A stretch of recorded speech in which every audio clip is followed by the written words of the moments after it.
आज भोलि फेसबुकमा चाप्लोसी चल्दो छ, फलानुले ढिसानो ठाउँमा यति हाल्यो उति हाल्यो भन्दो छ।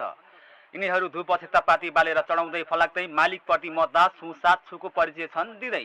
हेक्का रहोस् तिम्रो मालिक, माध्यम हो माली होइन। तिनीहरूले टोल गाउँ सहर त्यसै बिगारी देवत्वकरण गर्नु पर्दैन। मास्टरले पढाउँछ, डाक्टरले मेटाउँछ, मिस्त्रीले घर बनाउने हो। राजनीति कर्मीको कामै न्यायोचित बजेट विनियोजित गराउने हो। त्यसको गोजीको हो र ठ्यास्नेको घरबाट बेचेर हालेको हो र किन खोक्रो फुलाउँछौ पाखण्डी हो त्यति भनेर। 100 को काममा 60 को गरी 40 गोजीमा हाल्ने नगीहरू, नेता आफै ठेकदार नि आफै मिस्त्री लेबर मारा भोगीहरू। जनताको उन सुन किन्दाको करबाट सङ्कलित बजेटमा जाँडमाट यातायातमा कर बढाइ हानेको लाज जनताको पेटमा। 5 वर्षमा 5 तले घर तिम्रा मालिकले बनाएकै छ।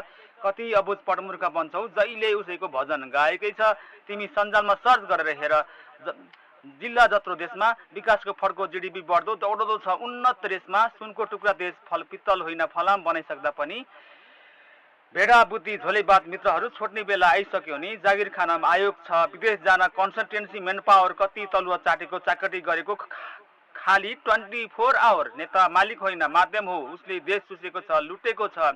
काण्डै काण्डले नपुगेर जनताको पसिना पनि चुसेको छ। Thank you.